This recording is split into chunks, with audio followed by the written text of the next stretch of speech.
John Madden, a legend on and off the gridiron, a name synonymous with football. One of the greatest to not only play the game, but coach and commentate it, cementing himself in the NFL's Hall of Fame. When EA founder Trip Hawkins approached John Madden about making a football game and having John Madden's name attached to it, Madden asked only one thing of Hawkins: make it a true 11-on-11 simulation of the NFL. And the rest, as they say, is history. Now, over 34 years later, Hawkins has somewhat kept that promise. While Madden has always been a true 11-on-11 simulation, the reputation of the games has taken a complete nosedive in recent years, as EA has evolved as a company. Well, I guess I could say devolved, but you get the point. While definitely not the most hated sporting sim to come out of EA's ass, it is definitely up there now. And a lot of people have begun to point at Madden as one of the things wrong with modern day gaming.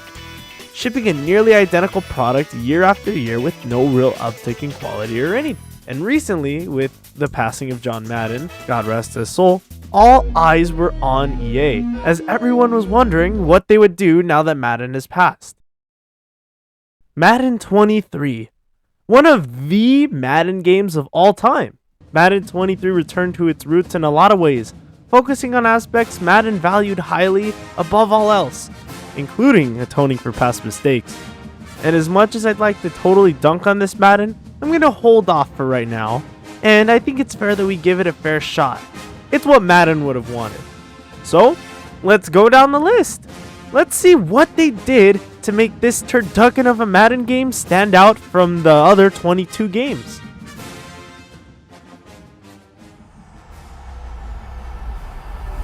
EA Sports, within the game.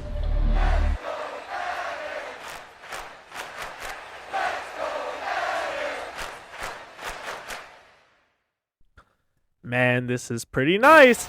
An homage to the late Madden, and a very pretty one on top of that. So many Easter eggs in just the intro alone. Oh, and did I mention every time you press start a Madden quote plays? Pretty badass, huh? Anyways, enough gushing. Let's see what's new, starting with the basics. Madden made itself more fun and even harder. Back in the day, you just needed 1 or 2 plays from the Chiefs handbook and you would win. Now, the AI is smarter and won't let you do that too often. Wow! Realism in my simulation? Yo!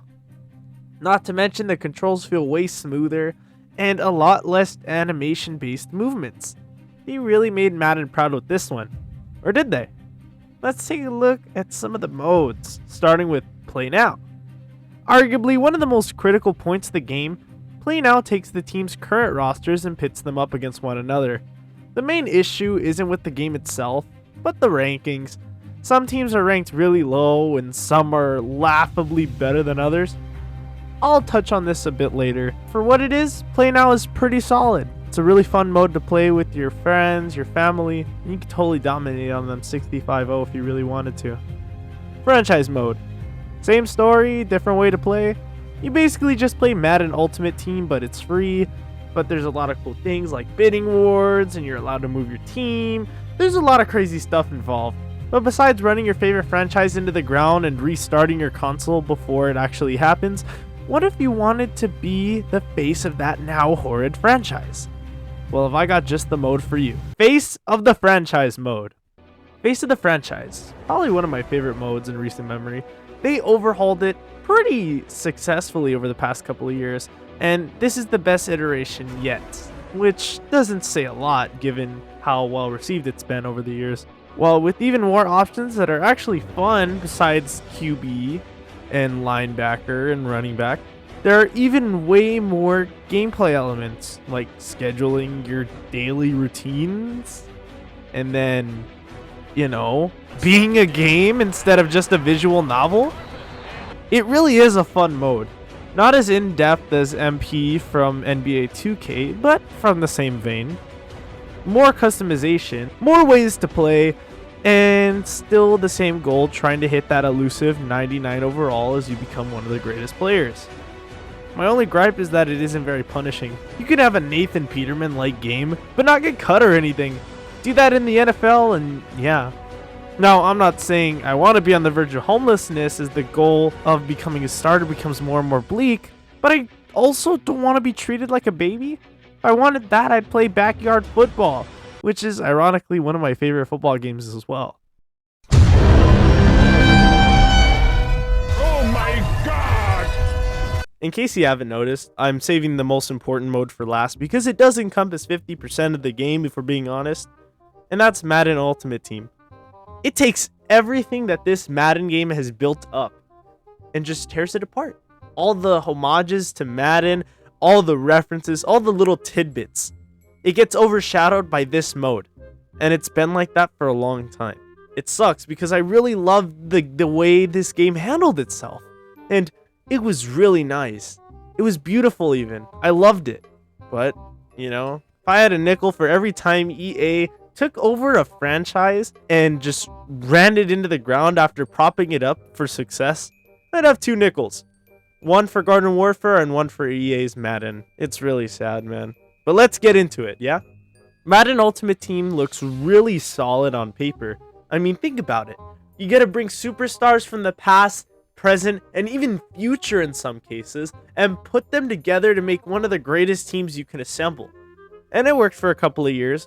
I would say between Madden 16 to 17, even 18, it was really good. It was a really good concept. And then it got old. And then it just never evolved. The mode's been out for almost half a decade, over half a decade now, and nothing has changed significantly. The only thing that significantly changed is how they do it on Madden Mobile, because people caught on and realized, hey, why would I buy Madden for console when I could play the main draw of Madden on console on my phone for free? So they had to change it up. They changed up the mobile version. They didn't even change up the console version. So it really is a head scratcher. But once you realize it's EA who made it, it all makes a lot more sense. EA is very predatory when it comes to loot boxes, in-game currency, all that jazz. They very rarely let you get free shit, and when they do, it usually becomes obsolete. Think about it for a second. I played Madden Ultimate Team probably for a good week. Then I stopped playing it for a weekend. I come back, and there's 2 new programs with free overalls that were almost 4 points over what my team's overall was. How am I supposed to compete with that? This game makes it so that anything you grind for, anything you work hard for in this game, it will become obsolete by the end of next week. Take this for example. There's this card, all right? Jameis Winston. I love New Orleans. New Orleans Saints, my favorite football team. They had an 87 overall Jameis Winston in the preseason. You know how long it took for that card to get overshadowed? Week 1. You got 1 free card, and you could have picked Marcus Mariota, 87 overall. Boom. You could have even done the Tim Tebow upgrade challenge, which I did, and I got an 87 overall. Boom. It negates all progress. It gives you false progress. You can say, hey, I want to grind for this character, but at the end of the day, is it going to be the best character? No. And that's what this game is. It prioritizes short-term goals. There's no long-term goals that are worthwhile. The only one that's worthwhile are the ones towards the end of the year where you get 99 overalls, 100 overalls, but those don't come out, shocker, until the end of the year. The only ones that make sense in this game are the Madden goals, where you could get a Randy Moss as a cornerback and a lot of good old players that John Madden liked. And that is very cool. But you know how hard it is to grind those characters? You need a shit ton of elites. There is so many ways that this game just fucks you over and over and over.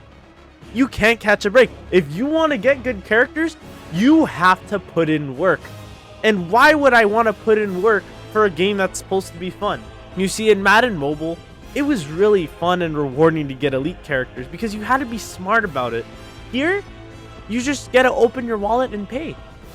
Sure, you can do season mode, but that takes way too long. That takes investment. That takes time.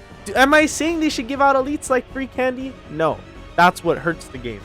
But should they make these goals borderline impossible without those freebies? Also no. You know, It's very predatory, and they like to portray it as something like, oh, we're innocent, we're fun, you can have fun. See, we give you 500 gold, you can get a 70 overall. No, it's fucking horrible. It seriously is one of the worst modes in this game, in any game I've ever played. This is 50% of what Madden is nowadays. It's disgusting. It's horrible. You take away this Madden Ultimate Team, what do you have? You still have Madden, but a lot better. I would honestly rather them just take all these resources and put it into a game like franchise mode, but make it so that after every game you get a pack depending on how good you do. Let's say like you score 28 points, maybe you'll get an elite pack. Maybe you shut the team out, you get an extra elite pack. Shit like that. That would be so much better. But no, instead we get this. It's so predatory. It's so life draining. It's so just, it turns me off from video games. And in all honesty, I'm glad. You should go touch grass.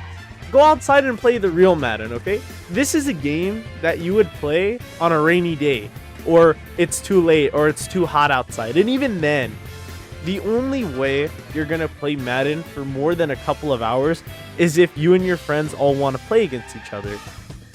Seriously, the worst thing you can do on this game is grind. On any game is grind. I grinded the camos on Call of Duty Black Ops Cold War Zombies. Probably one of the most fun experiences I had. Would I do it again? Probably not. That's what I'm saying, folks. These games are starting to become more and more anti-consumer. I made a video about this in more detail. It's gonna pop up right now, but honestly, I'm glad this game exists because it gives me a glimpse of hope. But then again, that's like looking at a little piece of gold and a giant piece of shit. There's just way too much garbage. If they focused on things like face of the franchise mode, could you imagine a Madden game where one of the main points instead of Madden Ultimate Team was face of the franchise? You know how in-depth that would be? You know how insane that would be? That would probably be one of the best games you could ever play, where it takes you from start to finish instead of just chopping it up. I like some of the things in this game, but that's coming from somebody who's only played it once every couple of years, because I'm smart. I know not to buy Madden every year. I know not to buy a game every year. You know, I don't know about you guys, but when I buy a game, I like to ride it out until I really can't ride it anymore. That's just the kind of person I am, because there's still enjoyment to be had in Madden 23, don't get me wrong. But the main appeal of Madden games is buy it for the new roster, grind for a year, then buy the next one when it comes out. Hopefully you don't spend too much money on your team because it's going to be obsolete. So unless you're a big YouTuber, good luck. And I think that's where I'm going to end it, Horde. This was a little bit new. I wanted to rant because something hit me. It really did hit me how predatory this game can be. And I think if more people realize that, the more EA is going to actually have to try, which is a great thing.